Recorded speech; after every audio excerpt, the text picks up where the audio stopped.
J'ai intitulé mon message « Il y aura un salaire pour vos œuvres ».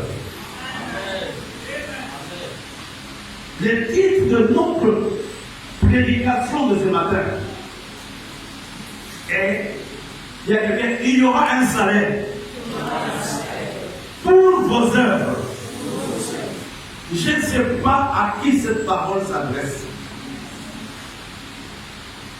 Je la sens dans mon cœur et dans mon esprit que Dieu est sur le point de récompenser quelqu'un. Et je ne peux pas savoir qui c'est.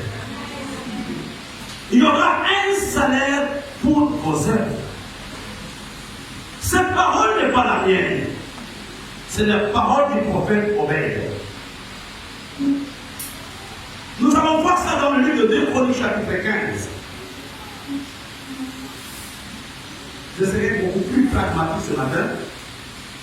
2 Chroniques chapitre 15, versets 4 à 7. Si Dieu vous touche, achetez-moi un bon micro. Il y aura un salaire pour celui qui va nous offrir un micro. 2 Chroniques chapitre 15. On va les lire ensemble du verset 4 au verset 7. On va aller jusqu'au verset 8. 2 Chroniques chapitre 15, verset 4 au verset 8. Est-ce qu'on peut se lever, on va proclamer ça. On peut y aller. À deux, nous lisons une fois et deux. Mais au sein de leur détresse, ils sont retournés à l'Éternel, le Dieu d'Israël. Ils l'ont cherché et ils l'ont trouvé. Dans ce temps-là, point de sécurité pour ceux qui allaient et venaient. Car il y avait des grands troubles parmi tout le peuple, tous les habitants du pays. On s'est heurté peuple contre peuple, ville contre ville, parce que Dieu les agitait par toutes sortes d'angoisses. Vous donc, fortifiez-vous et ne laissez pas vos mains s'affaiblir, car il y aura un salaire pour vos œuvres.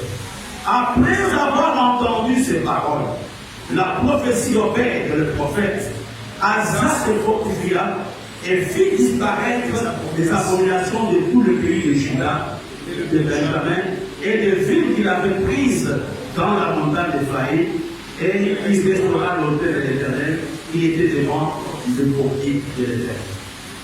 Amen. Ce message est un message qui tombe à point nommé. Israël passait par deux moments difficiles. Il y a quelque chose, je pense que le passé de la vie, ça en avait parlé dans son exhortation. On ne peut pas rompre une alliance. Mais la seule chose qu'on peut faire, c'est sur le bénéfice de l'alliance. Et Dieu a une stratégie pour te ramener dans l'alliance. Quelle est la stratégie que Dieu prend du pays? Il ne te fait pas sortir de l'alliance. Il te punit pour que tu reviennes à l'alliance. Nous voyons dans le texte que nous venons de voir que dans leur détresse, on nous a ici, dans les livres de Chroniques, on nous explique ce qui s'était passé. On dit qu'il y avait des troubles. Il y avait la stabilité, il y avait le chef. Les gens se battaient. Ce n'était pas l'œuvre du diable. La Bible nous dit, Dieu les agitait par toutes sortes d'angoisses. Il y a des choses, il y a des problèmes qui nous arrivent uniquement parce que Dieu veut qu'on se souvienne de notre alliance que nous avons avec lui. Quand il voit que cet homme peut te perdre, cet homme est loin de l'alliance, Dieu t'envoie le problème, Dieu t'envoie les difficultés, tu deviens endetté, tu peux aller à gauche à droite faire le business, il n'y a rien qui marche, tu peux faire des demandes d'emploi, il n'y a rien qui marche. Pourquoi? Parce que tu as brisé l'alliance. Ici, on ne dit pas que c'était Satan. C'était Dieu lui-même qui était en train de les agiter. Il se posait des questions. Pourquoi ces choses nous arrivent?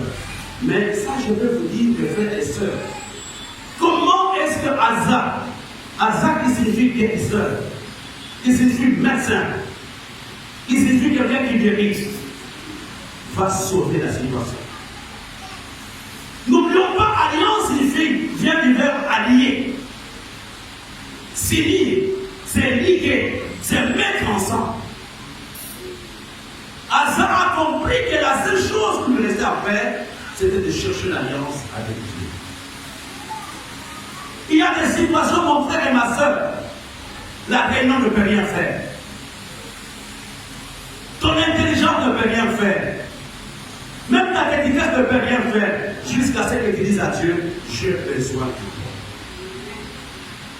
La Bible nous dit ici, au sein, regardons ensemble le verset 4. On peut les lire ensemble. À haute voix, une fois et deux. Ils sont retournés à l'Éternel, le Dieu d'Israël. Ça, c'est quelque chose souvent que le diable nous empêche de faire. Quand nous sommes dans la détresse, nous oublions l'alliance que nous avons avec Dieu. Le pasteur David disait que chaque fois que Israël était puni, mais qu'est-ce qu'il faisait? Il revenait à Dieu.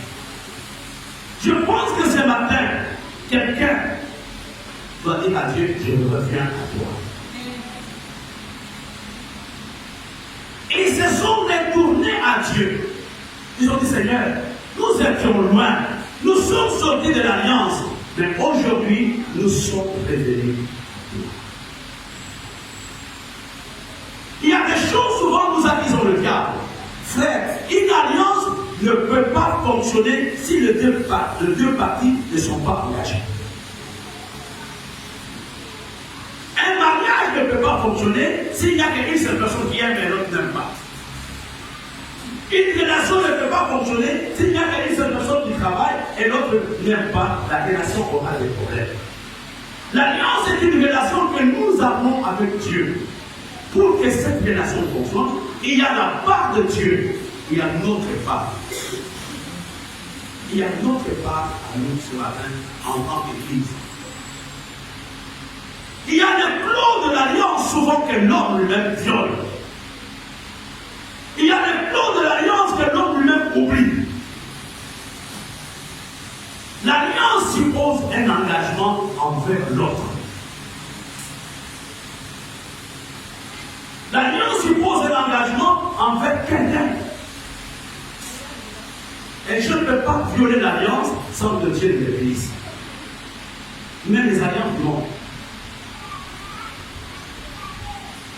Mais ici, Asa a compris que le problème par lequel il passait, Dieu a suscité un prophète, le prophète Obed, qui était le conseiller du roi Asa. Il dit, écoute, dans cette situation, la seule chose qui vous reste, c'est de faire quoi? C'est de rentrer à Dieu. Je dis à quelqu'un, je dis à l'église, frère, c'est le moment de prendre Dieu au sérieux. C'est le moment de prendre notre appel, notre ministère au sérieux. Et dans la plupart des cas, je le dis souvent à certaines personnes, tu es le sorcier de ta vie, tu es le propre sorcier de ta vie, pourquoi tu violes les alliances? La Bible dit qu'ils sont devenus à Dieu, c'est au verset 4. Dans leur détresse, ils sont retournés à l'Éternel, le Dieu d'Israël. Ils l'ont cherché et ils l'ont trouvé. Quand tu passes par de moments difficiles, c'est la raison pour laquelle nous avons la prière de la nuit.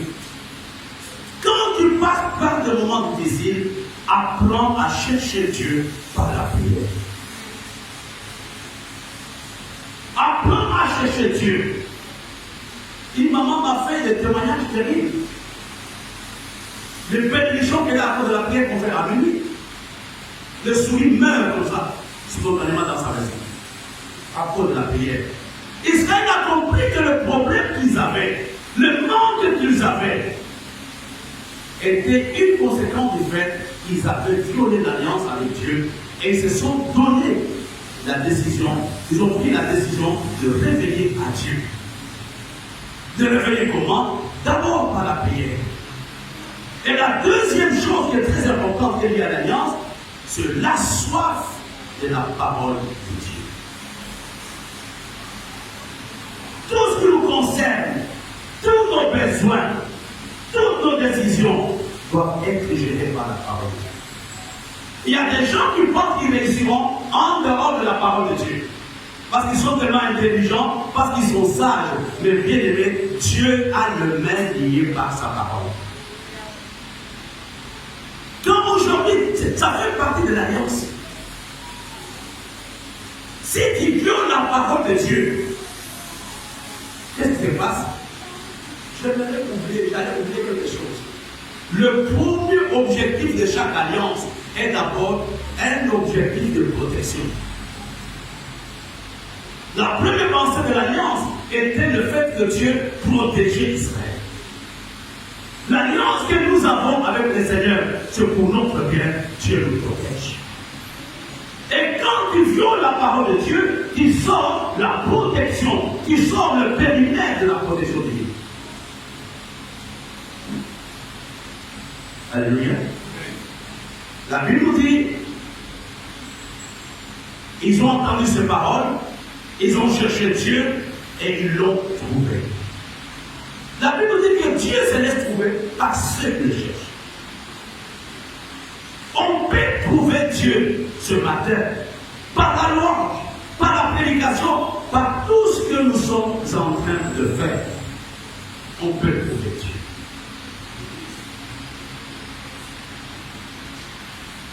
Il y a quelque chose qui va se passer. Ils ont prié, ils ont gêné, mais ça se rappelle, il y a quelque chose qu'il fallait faire. Qu'est-ce qu'ils avaient fait? Ils ont restauré l'autel, c'est dans le verset 8. Après avoir entendu ces paroles et la prophétie d'Obed, le prophète, Asa se fortifia et fit disparaître les abominations de tout le pays de Juda et de Benjamin et de Juda, etc. Il restaura l'autel de l'Éternel qui était devant le portique de l'Éternel. Ce matin, on a déjà donné des explications sur l'autel. L'autel est un lieu de rencontre entre l'homme et Dieu. C'est par l'autel que le surnaturel entre dans le naturel. On a eu beaucoup de temps de parler de l'autel. On a plusieurs types d'autels. Et je vais te dire, mon frère et ma soeur, que les choses ne peuvent pas changer dans ta vie si tu n'es pas prêt ce matin à dire, Seigneur, je veux restaurer tous les autels de ma vie. Le premier autel que tu vas restaurer, c'est l'autel de ton cœur. Parce que c'est le premier endroit où Dieu nous rencontre. Dieu nous rencontre au niveau de notre cœur. Qu'est-ce que tu peux recevoir de Dieu si dans ton cœur il y a la haine, il y a la jalousie, il y a l'amertume? Qu'est-ce que tu peux recevoir de Dieu si dans ton cœur il y a des gens à qui tu as dit je ne pardonnerai jamais? C'est ce qui va à l'encontre de l'alliance et de la Dieu. Et c'est terrible de voir dans les églises qu'il y a des frères qui ont juré de ne pas se parler. C'est terrible de voir dans les familles, il y a des enfants, il y a des parents qui ne se parlent pas, mais qui vont à la même table du Seigneur. Et quand vous avez une telle atmosphère, vous quittez la protection de Dieu. Vous n'êtes plus protégé par l'alliance. Et moi je prie, moi je fais ceci. Oh non, il y a une clause de l'alliance que tu as violée. Le premier autel que tu dois restaurer ce matin, c'est l'autel de ton cœur. Parce que c'est le premier endroit où Dieu vient. C'est lui. Dieu ne vient pas d'abord dans la salle, il vient d'abord dans nos cœurs. C'est la raison pour laquelle vous allez voir que quand nous chantons, quand nous prions, il y a des gens qui sont en extase avec le même chant de Marie, de Charlotte et d'Olive, mais il y en a d'autres qui sont là pour ça, parce que leur cœur n'est pas pris pour recevoir. Je ne sais pas d'accord ça. Le miracle ne dépend pas des pasteurs. Le miracle dépend de l'autel de ton cœur.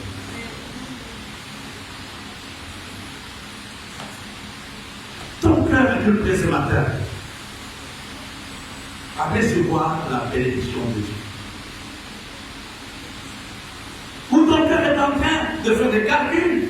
Le bishop est revenu, il nous attaque dans la prédication. Même de là, je n'ai même pas l'intérêt d'attaquer quelqu'un dans la salle. Loin de là, ça va me dire rien du tout. Et le deuxième hôtel qu'il doit restaurer, c'est l'hôtel de la prière indigène.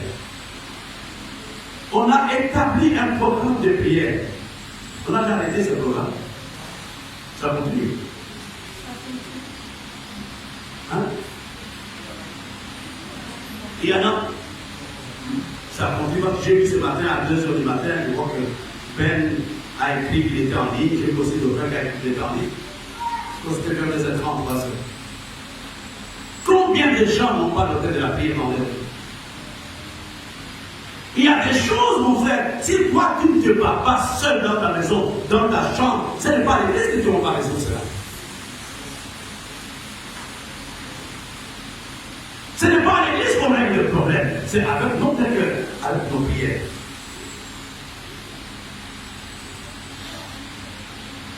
L'homme et la femme ne se parlent pas, mais ils vont dans la même église. Il n'y aura rien. C'est une perte de temps. C'est la raison pour laquelle le Seigneur nous dit, s'il y a quelque chose contre ton frère, laisse l'offrande là, va d'abord te réconcilier avec ton frère. Te réconcilier où? Dans ta maison, dans ta concession, dans ta famille, avant de venir offrir le sacrifice à Dieu. L'autel de la prière avait été aussi restauré par le roi Asa. Le troisième autel, c'est l'autel de la louange et de l'adoration. Vous allez voir, frère, ça c'est capital, c'est capital, c'est capital. Toutes les alliances que les hommes contactent avec le Dieu, entre guillemets, Dieu au pluriel, exigent la soumission et l'adoration. Alléluia. On peut jouer avec le Dieu du village? Non. Quand on dit que tous les enfants doivent amener une bouteille de Johnny Walker, c'est tout le monde qui va aller parce qu'ils veulent adorer leur Dieu. Mais aujourd'hui, le diable nous appelle et nous n'arrivons pas à donner la véritable adoration à ces grands dieux, à ces Jésus qui méritent notre louange et notre adoration. L'autel de notre adoration, le pasteur commentait tout à l'heure, tout ce que je suis, tout ce que j'ai, t'appartient. Il y a des gens qui n'adorent pas parce qu'ils ne donnent pas leur temps à Dieu, ils ne donnent pas leur argent à Dieu, ils ne donnent pas leur santé à Dieu.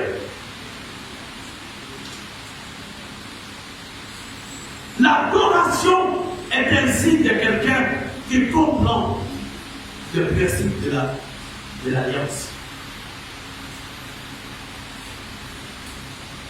L'adoration et la soumission marchent ensemble. Vous savez, Dieu n'a pas besoin d'explication. Je n'ai pas le temps. Non, je ne vais pas aller à l'église. Moi, je n'ai pas le temps.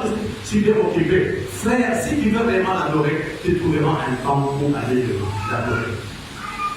On a des grands programmes, chaque mercredi, chaque vendredi.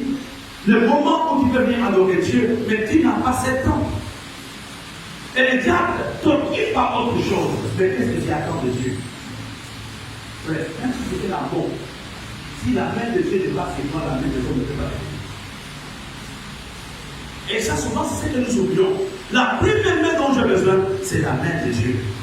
Après, les hommes. Mais si aujourd'hui, la main de Dieu est sur ta vie, non, n'est pas sur ta vie, la main des hommes, ils peuvent te donner de millions, tu ne pourras rien faire avec, jusqu'à ce que tu puisses avoir la main de Dieu.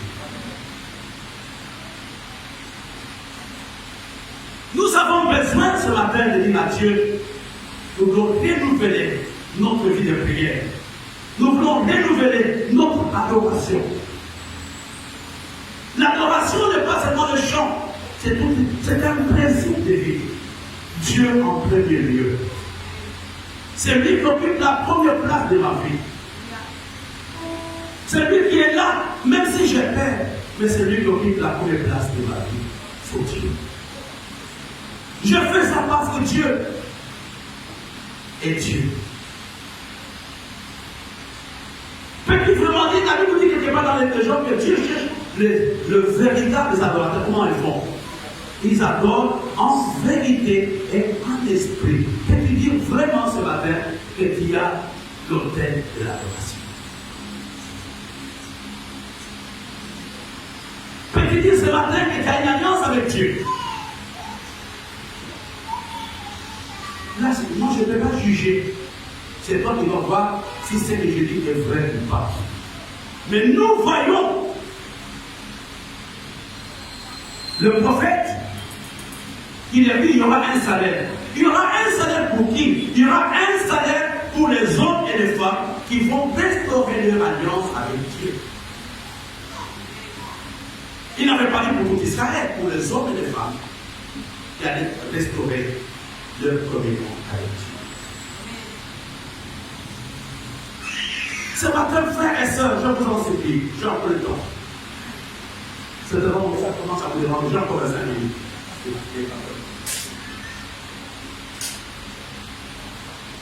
Il y a beaucoup de choses, nous pensons, Dieu ne nous a pas bénis, mais qui n'a pas respecté l'alliance. Pasteur Bourou est médecin.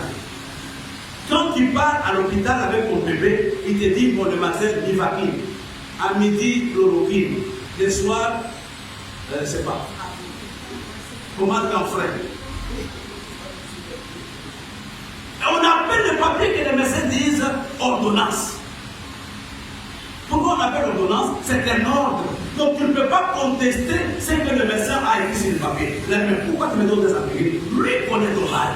C'est la raison pour laquelle il te donne l'ordonnance. On ne peut pas contester l'ordonnance. Mais qu'est-ce qui se passe aujourd'hui? Pourquoi nous sommes faibles? Pourquoi nous avons l'impression que l'alliance ne fonctionne pas? C'est parce que nous n'avons pas respecté les clauses de l'alliance. Quel que soit le médecin que je peux avoir, si tu ne respectes pas l'ordonnance qu'il te donne, tu ne peux pas être aidé. J'ai eu un homme maternel il y a quelques années, peut-être plus de 30-40 ans, il était hospitalisé. Le matin, nous on allait le voir, le médecin faisait la chégamie. On allait le voir, etc. Mais il est mort, je crois, une semaine après.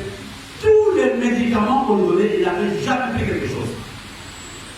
On a trouvé au chevet des solides tous les médicaments que les médecins lui avaient donnés et il est mort. Tant que la parole de Dieu, tant que le conseil, les recommandations de gens que Dieu a établi sur nous ne nous aident plus, frères et sœurs, nous n'allons pas vivre le bénéfice de l'alliance. Nous n'allons pas vivre le bénéfice de l'alliance. L'alliance dans laquelle tu te trouves est une alliance de soumission. On n'a pas besoin d'expliquer c'est quoi l'alliance, parce que c'est écrit dans l'alliance, je me soumets même si je ne comprends pas. On dit, Marie, aime ta femme, je l'aime, même si je ne comprends pas pourquoi elle va l'aimer. Femme, sois soumise. On n'a pas dit, sois soumise quand le mari est bon, même si le mari est bizarre, je suis soumis. C'est ça le plan de l'alliance. Honore ton père et ta mère. C'est l'alliance. Même si mon père est bizarre comme moi, je dois l'honorer. Et quand je dis je ne l'honore pas, c'est quoi qui va perdre cette valeur? Je vais vous dire une chose, frères et sœurs. Beaucoup de gens pensent que c'est Noé qui avait maudit son fils. Noé n'a jamais maudit son fils. C'est Dieu qui l'avait maudit. Parce que Noé avait violé. Parce que Cham avait violé l'alliance. Il y a certaines malédictions qui tombent seules dans nos vies parce que nous avons violé l'alliance. Dieu n'a pas besoin de nous. Mon père est compliqué, ma mère est difficile. Dieu n'a pas besoin de tes explications. Dieu a besoin. Est-ce que tu as respecté le code de l'alliance? Seigneur, tu ne sais même pas. Le monstre avec qui je suis dans la maison, est-ce que tu as pardonné?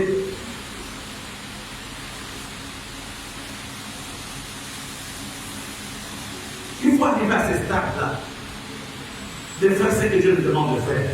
Même si cela, je ne comprends pas. D'être capable de pardonner, même si la personne ne mérite même pas le pardon. À cause de l'alliance, je l'ai fait. comme nous n'arrivons pas à jouir des avantages de l'alliance que nous avons en Jésus, parce que nous violons les clauses de cette alliance.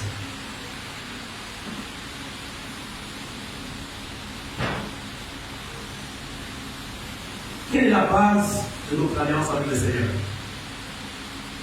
Avec Dieu. Dieu a tant aimé le monde, il a fait quoi? Il a donné son Fils unique afin qu'il quiconque en lui les bénisse. Dans l'alliance, nous faisons la même chose. Quand nous sommes dans l'alliance, ce que moi je fais, c'est que toi tu dois faire. Nous allons te donner l'aide militaire, mais toi tu vas nous donner autant d'argent. Nous avons le même verbe. Dans une alliance, dans un accord. Dieu a tant aimé, il a donné Jésus. Mais dis, toi ce matin, toi dans l'alliance, qu'est-ce que tu as déjà donné à Dieu? Ton temps c'est pour toi, ton argent c'est pour toi, ta jeunesse c'est pour toi. Qu'est-ce que tu as déjà donné à Dieu? Et plusieurs personnes, excusez-moi de vous dire, je suis votre pasteur, sont dans le monde parce que la clause de cette alliance n'est pas respectée. On ne donne pas à Dieu parce qu'on a beaucoup. On donne à Dieu, nous respectons les clauses de l'alliance. Il m'a donné et je lui donne.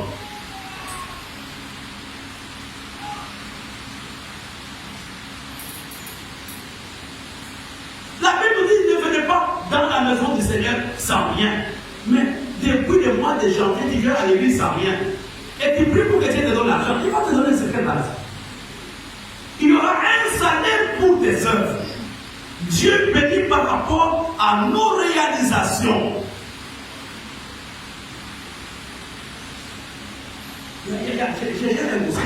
C'est-à-dire, on dirait qu'il y a un favoritisme. Pourquoi celui-ci a et l'autre n'a pas? Je pensais l'esprit de rejet.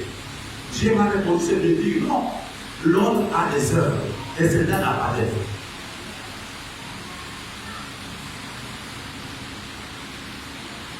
Frère, si tu n'as pas les œuvres, Dieu va même bloquer les gens qui veulent t'aider. Il va dire, ne donne pas à cet homme-là, ne mérite pas.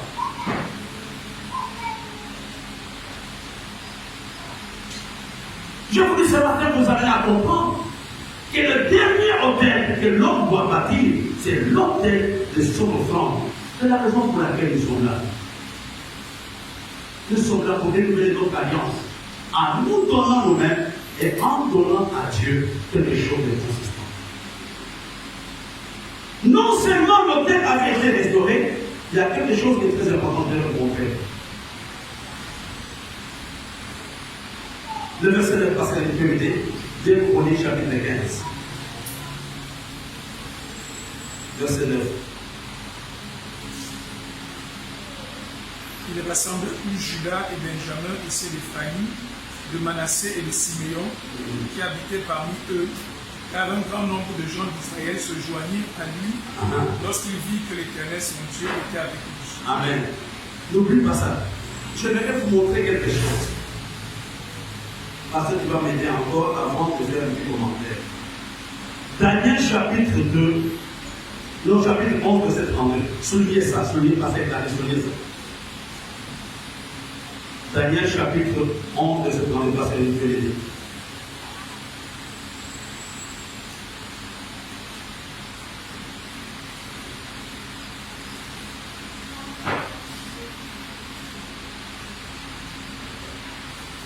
Il séduira par des flatteries les traîtres de l'alliance. Voilà. Mais ceux du peuple qui connaîtront leur Dieu agiront avec eux. Dis encore avec foi. Il séduira par des flatteries les traîtres de l'alliance. Mais ceux du peuple qui connaîtront leur Dieu agiront avec fermeté. Dis à ton voisin, ne sois pas les traîtres de l'alliance. Non, dis ça avec foi. Vous ne suivez pas. Le texte que le pasteur nous a donné tout à l'heure dans le livre de 2 Chroniques chapitre 15, verset 9, qu'est-ce qui s'était passé? Asa a rassemblé tout Israël à cause de l'alliance. La véritable alliance dans l'église amène l'unité. Mais les comptes que dans l'église, nous avons les frères de l'alliance. Les gens qui font le contraire de ce que l'Église demande. On appelle le traître de l'alliance. C'est un mot très fort. Il y a plusieurs choses qui nous séduisent aujourd'hui pour que nous ne soyons pas fidèles à l'alliance. Et nous devenons le traître de l'alliance. Nous prions pour la communion fraternelle, mais toi tu ne salues personne dans l'église, tu ne salues même pas ton pasteur. Autant ne pas prier. Tu es un traître de l'alliance. Je viens à l'église, je ne salue personne, je chante, je sors, moi je m'en vais chez moi, mais demain on me demande de diriger la prière sur la communion fraternelle. Si je suis là, je peux t'arracher. Parce qu'il y a un traître de l'alliance.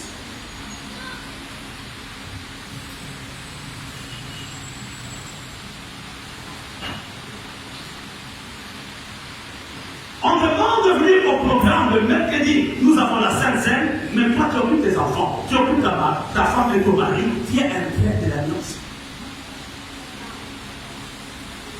Il y a plusieurs traîtres de l'alliance.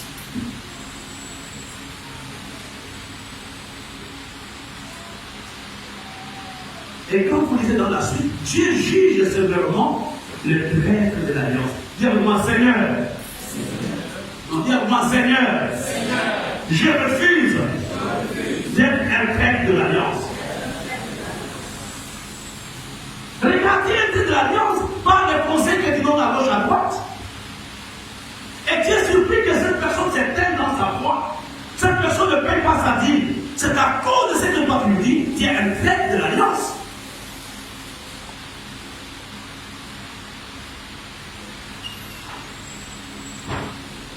Que ce soit dans le monde, que ce soit dans le Seigneur, Dieu juge sévèrement les traîtres.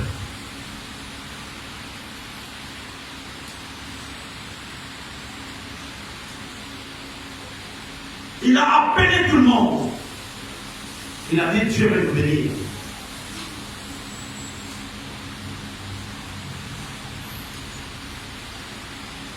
Ce matin, nous devons prier pour l'unité de l'Église.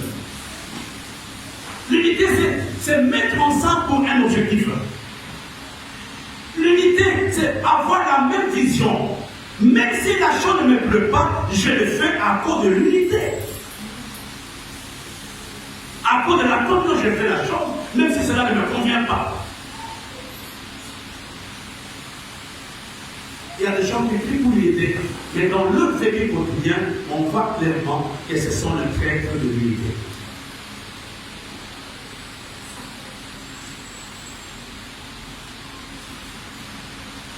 Alléluia. Alléluia. Pourquoi vous êtes sérieux pour ça? Qu'est-ce qui se passe? Vous êtes malade? Hein? Ça vous dépasse? Parce qu'il n'a rien donné le message de moi.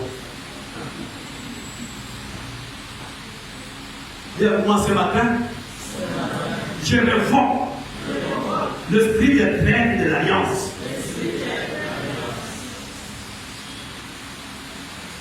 Les traîtres de l'alliance. Il a dit pas le flatterie. Ils vont se. Mais les gens frères connaîtront Dieu. Quand tu as un esprit de Dieu, tu verras que le propos de ce frère, l'attitude de cette sœur est en train de t'éloigner de l'alliance. Si tu as un esprit de discernement.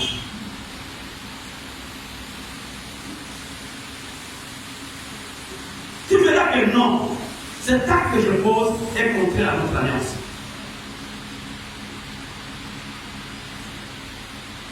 Je vais terminer par cette ligne, le verset 11.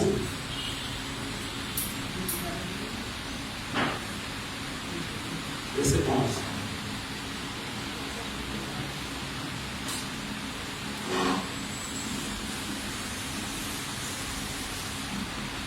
Ce jour-là, ils sacrifiaient à l'Éternel sur le butin qu'ils avaient amené 700 bœufs et 7000 brebis. Le plan pour frère. Ce jour-là, ils sacrifièrent à l'Éternel sur le butin qu'ils avaient amené 700 bœufs et 7000 brebis. L'alliance suppose, comme nous avons vu, c'est la raison pour laquelle on a parlé du travail de la semaine passée. Suppose des sacrifices, suppose offrande à Dieu. Dans l'Ancien Testament, on le faisait en versant le sang. Mais aujourd'hui, nous avons le symbole. Notre argent, notre position matérielle font partie de l'alliance que nous avons avec Dieu. Ils ont donné tout ce qu'ils avaient à Dieu. Tu ne peux pas dire que tu as l'alliance avec Dieu, mais si tu donnes rien à Dieu. Tu ne peux pas dire que tu aimes quelqu'un quand tu es capable de donner quelque chose. On peut faire semblant, Seigneur, nous t'aimons. Mais l'Église a des besoins, mais personne ne regarde à cela. Ce n'est pas le Dieu. Je prêchais à l'église que si tu dois attendre ta maman te dire achète une chemise à ta femme, tu n'aimes pas ta femme. Tu n'as même pas besoin qu'elle te demande quelque chose. C'est toi-même qui regarde, elle a besoin du parfum, elle a besoin de ça, j'achète. Mon enfant a besoin de délices, j'achète. Je n'ai pas besoin que mon enfant vienne me dire, la télé me dise non, maman, achète-moi les t-shirts. Moi-même, je vois que tu en as besoin, je te donne. Nous ne devons pas attendre que le pasteur dise on a deux besoins pour le loyer. Quand on aime, on donne. Quand on aime, on donne. Pourquoi tu n'as pas fait? Non, parce que tu n'as pas demandé. Là, ce n'est pas là. Le jour du renouvellement de leur alliance, ils avaient donné 700 bœufs et 7000 encore prémis. Qu'est-ce que tu peux donner ce matin à Dieu en dehors de ton offrande? Pour montrer au Seigneur, je commence une nouvelle page avec toi. Donner au Seigneur, c'est l'un des signes extérieurs de quelqu'un qui aime Dieu. Ou même aider les autres, c'est un signe extérieur que cet homme répond dans son cœur.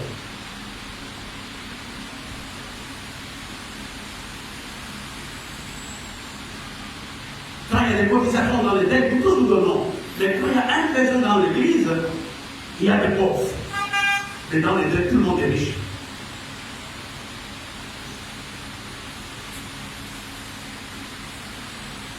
J'ai demandé à quelqu'un un service.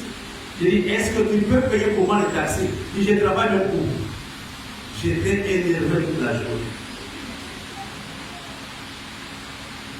Et j'étais à haut parler. Et le peuple de loi a suivi ça. Il a dit, toi qui as quelqu'un à toi. On a dit, voilà ce que moi j'ai dit. La personne me dit, je travaille le coup. Pour un taxi.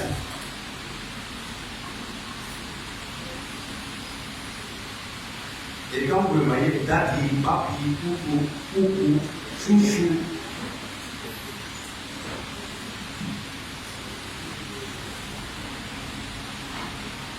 Quand on aime, on donne.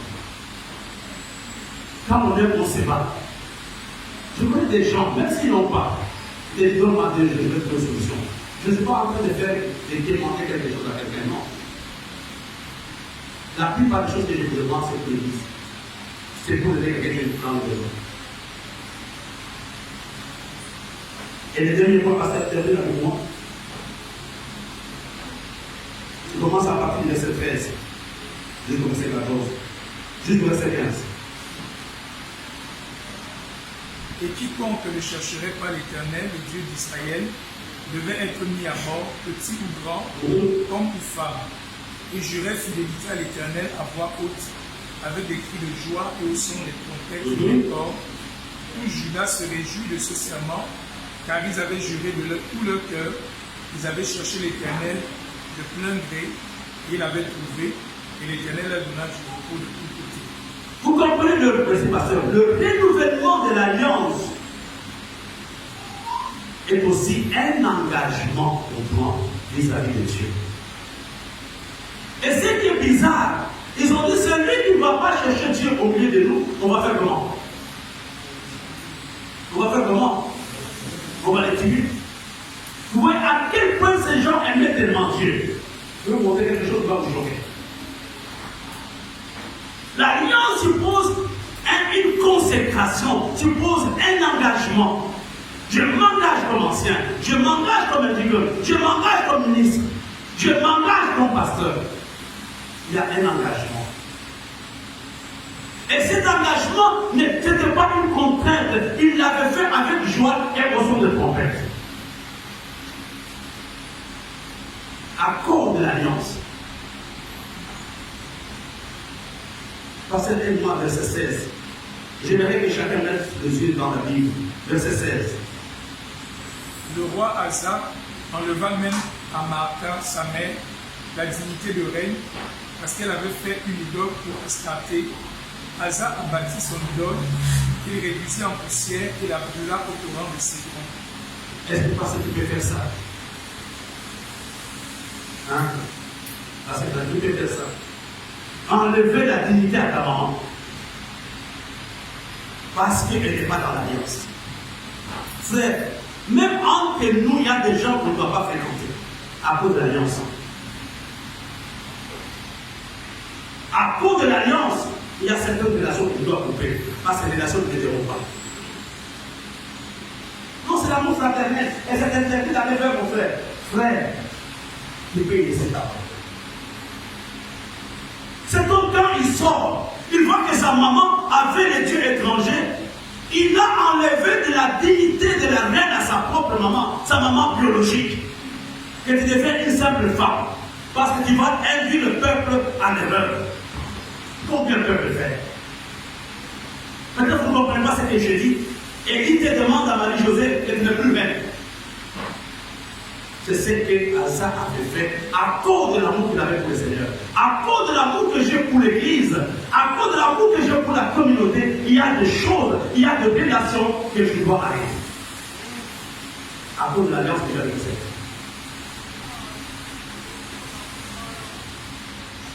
Tout n'est pas bon pour ne pas être. Tout est bon pour ne pas être.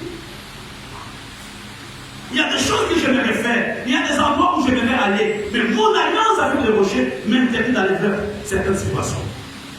Parce que je protège l'Église. Il a dit à sa maman qu'il n'est plus reine. Je pense que c'était ici, on allait avoir la reine de famille. Mais qui allait convoquer de quoi? C'était la plus grande autorité. À qui de gens enlever la dignité à quelqu'un qui n'est pas depuis dans mes pensées? À cause de ce que vous êtes en train de dire le ministère.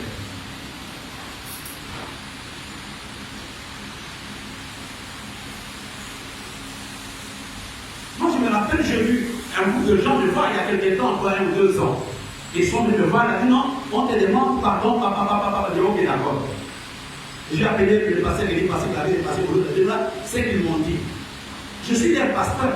Ils m'ont dit, pasteur, ne fais pas ça. S'il veut demander pardon, que ce soit un pardon à l'église, pas à la partie. J'ai obéi à ce qu'il m'avait demandé de faire. Et je l'ai déjà dit à ces gens de me faire. Il y a des endroits, frères, qui sont minés. Vous y allez, votre ministère s'arrête. Vous y allez, la façon de regarder les autres va changer. Et vous vous étonnez pourquoi aujourd'hui vous n'arrivez pas à évoluer parce que vous avez des marques dans vos vies.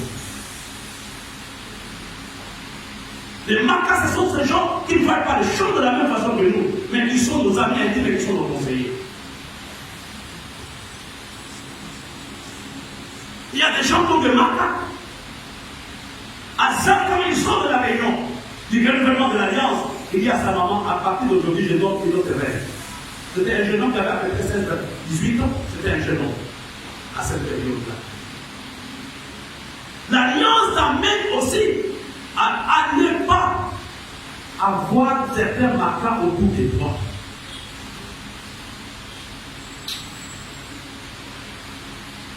Moi, je me rappelle, même si c'était une erreur, le président Mobutu, il avait rompu les relations diplomatiques avec Israël. C'était une erreur. Mais pourquoi il l'avait fait? Pourquoi il l'avait fait? À cause de la solidarité qu'il avait avec l'Égypte. C'est ça mon père. À cause de entre faire un ami à un choix. Les gens qui sont ici, ce sont des frères par alliance. Et les autres, ce sont des amis. Tu ne dois pas avoir ma carte dans ton entourage. Elle ne doit pas être prête.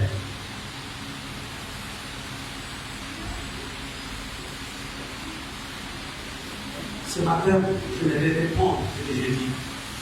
La pensée principale, le renouvellement de l'Alliance amène Israël. Ce matin, nous voulons prier les uns pour les autres. ceux qui se sont préparés, qui pensent vraiment qu'ils veulent réconsacrer leur ministère, leur vie au Seigneur, c'est le moment de prendre une minute dans la prière. Ne venez pas à la nuit de prière pour venir. Ce matin, tu penses qu'il y a vraiment besoin d'un nouveau départ. C'est le moment de le faire. Nous sommes venus ce matin pour reconstruire l'autel de Dieu. Nous sommes venus ce matin pour prier pour l'unité de l'Église. Nous sommes venus ce matin pour posséder cette terre. Nous sommes venus ce matin parce que nous voulons revenir à Dieu de tout notre cœur. Parce que nous voulons trouver le plaisir dans la parole de Dieu. C'est à toi ce matin de dire à Dieu, tu connais ma vie. Le pasteur Elie a donné ce sujet. Il y a des choses qui m'empêchent de m'attacher à toi et même à mon Église. Et ce n'est pas à cause de ma cas dans ta vie. Ces gens-là, c'est qui tu mets toute ta confiance des gens qui n'ont aucune communion avec Dieu, qui n'aiment même pas cette Église. Comment peux-tu être l'ami de l'ennemi de ton Père? Ça n'a pas de sens. Ce matin, nous sommes là devant le Seigneur. Nous voulons vraiment chacun prier. Si vous êtes prêts, vous faites votre